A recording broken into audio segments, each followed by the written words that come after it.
Today I will show you how to create a bubble texture on Blender. Thank you so much for being here. It will truly mean the world to me if you hit that subscribe button. Thank you! First we create a sphere. Make sure you subdivide it so the mesh will be smooth. And then go to shader editor. First we have to adjust our environment. But first, don't forget to put your render engine to be cycle.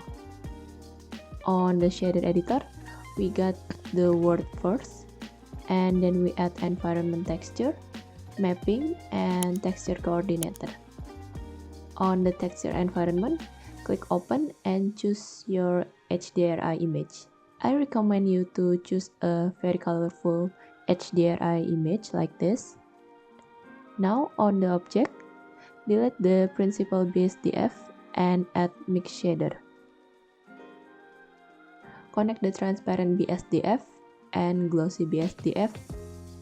On the glossy, scale down the roughness.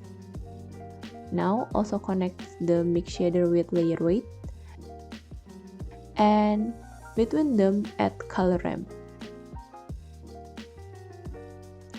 Change it to B-spline and change the setting like this, or you can just customize all you want.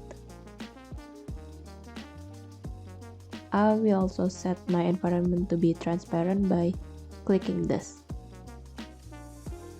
Thanks for watching. Feel free to drop any question in the comment below, and if you enjoyed the video, please like, share, and subscribe to my channel for more content. See you!